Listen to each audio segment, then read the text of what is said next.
ஒளிமயமான எதிர்காலம் நிகழ்ச்சி மூலமா ஓம்காரம் பகுதியில் சந்திக்கிறதுல சந்தோஷம். உங்களுடைய வாழ்க்கையில் ஏற்படும் பிரச்சனைகளுக்கு தீர்வு காணவும், மென்மேலும் வளர்ச்சி அடையவும், ஜாதக ரீதியான சந்தேகங்களுக்கு விடை காணவும், யோக ஆஞ்சநேயர் சக்தி பீடம், அனுமன் உபாசகர் ஜோதிட சிம்மம், திருவல்லிக்கேணி சுவாமி கலன் பட்டாச்சாரியா சப்தரிஷி வாக்கியம் மூலம் உங்களுடைய பிரச்சனைகளுக்கு தீர்வு சொல்லுவார். வணக்கம் சுவாமிஜி. நாராயண. சுவாமிஜி, இன்றைய தினம் எப்படி இருக்கு? என்னென்ன பூஜைகள் நம்ம செய்யலாம்? என்னென்ன ஆன்மீக குறிப்புகள் இருக்குன்னு சொல்லுங்க சுவாமிஜி. சரௌதத்மார்த்தாதிகம் கர்ம நிகிலம் ஏன சூத்ரிதம் தஸ்மை சமஸ்த வேதார்த்த விதே விகணசே நமஹ. வக்ரதுண்ட மகாகாயா சூரியகோடி சமப்பிரபா நிர்விக்னம் குருமே தேவா சர்வகாரேஷு சர்வதா. யோகப்பட்டேன பத்தாங்கம் திரிநேத்திரம் சாந்த விக்கிரகம் தியாயே சமஸ்த தோஷக்னம் பாதாத்மஜம் அகல்மஷம். கிருஷ்ணம் வந்தே ஜெகத்குரும். ஜெயந்தி மங்களாகாளி பத்ரகாளி கபாலினி துர்காஷமா சிவாதாத்ரி ஸ்வாகாசதா நமோஸ்துதே. குரு பிரம்மா குரு விஷ்ணு குருதேவோ மகேஸ்வரஹ குரு சாட்சாத் பரம்பிரம்மா தஸ்மை ஸ்ரீ குரவே நமக. அஸ்மத் குருபியோ நமக. விகணச மகா குரவே நமக. அனுமன் சுவாமிகள் ஆசிகளுடன். மங்களகரமான துர்மிகி வருடம் ஆடி மாதம் 17ஆம் தேதி 1/8/2016 திங்கட்கிழமையான இன்று பல நல்ல ஜோதிட ஆன்மீக விஷயங்களை பேசலாம். கிருஷ்ணவேணின்றவங்க எழுதியிருக்காங்க, இவங்களுடைய நட்சத்திரம் ஹஸ்தம், ராசி கன்னி. இவங்களுடைய வாழ்க்கையில் எவ்வளோ முயற்சித்தும் நிரந்தரமான தொழில் அமையலை அப்படின்னு சொல்லியிருக்காங்க. அது மட்டும் இல்லாமல் இவங்களுடைய திருமணமும் தள்ளி போயிட்டே இருக்குன்னு சொல்லியிருக்காங்க சுவாமிஜி. அது மட்டும் இல்லாமல் நெடுநாளாக இவங்களுடைய வீட்டை விற்க முடியாமல் தடங்கள் ஏற்பட்டுட்டு அதனால அந்த காரியம் தள்ளி போயிட்டே இருக்குன்னு சொல்லியிருக்காங்க. இவங்களுடைய குலதெய்வமும் என்னென்னு தெரியல அப்படின்னு சொல்லியிருக்காங்க. எங்களுடைய எதிர்காலம் எப்படி இருக்கும், அதற்கு நீங்கள் தான் ஒரு நல்ல பதில் சொல்லணும் அப்படின்னு சொல்லியிருக்காங்க. இவங்களுடைய குலதெய்வம் தெரியறதுக்கும் இவங்களுடைய நிரந்தர வேலைக்கும் ஏதாவது பரிகாரம் இருக்கா சுவாமிஜி? கட்டாயம் உங்களுக்கு சப்தரிஷி வாக்கியப்படி என்ன பரிகாரம் வந்திருக்குன்றதை பார்த்துடலாம்.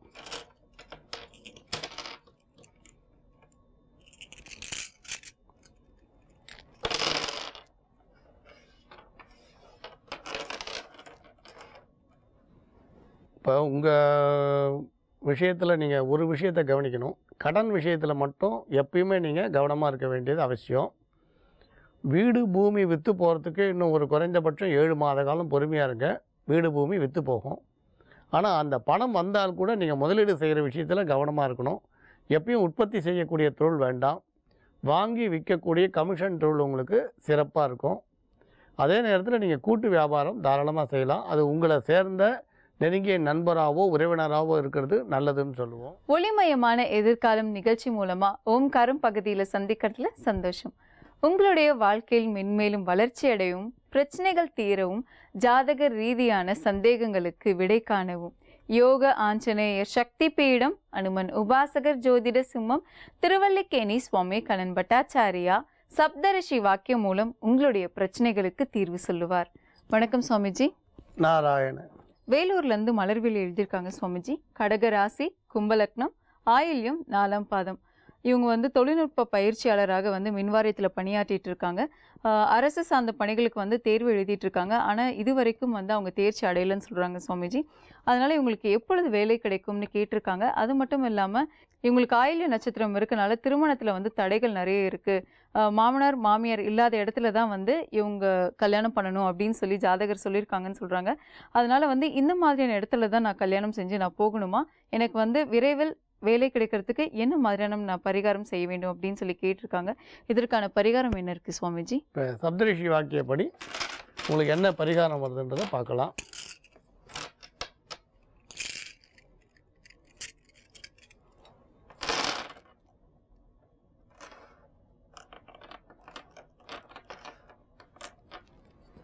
உங்களுக்கு அரசு பணி கிடைக்க வாய்ப்பு உண்டு. தொடர்ந்து போட்டித் தேர்வுகள் எழுதுங்க.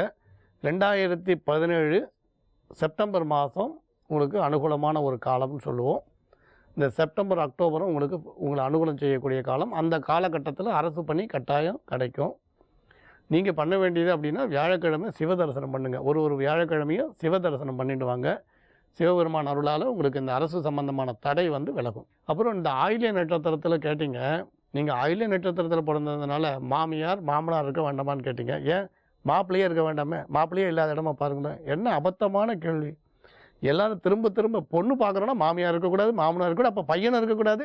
இது என்ன இது கேள்வி? இது ஆயில்ய நட்சத்திரம் மாமனார் அடிக்கும், மாமியார் அடிக்கும், பையன் அடிக்கும். இந்த கேள்வி வந்து எத்தனை முறை சொன்னாலும் ஏன் உங்களுக்கு இந்த சந்தேகம் வருது?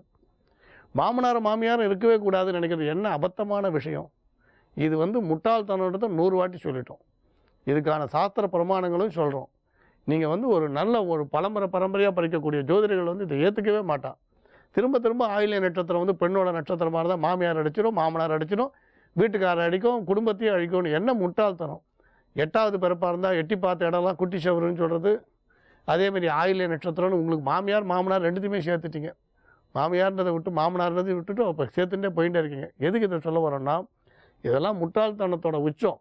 திரும்ப திரும்ப சொல்கிறோம். 13 வயசுக்குள்ளே இருக்கும்பொழுது மட்டும்தான் திருமண பொருத்தம் பார்க்கணும்.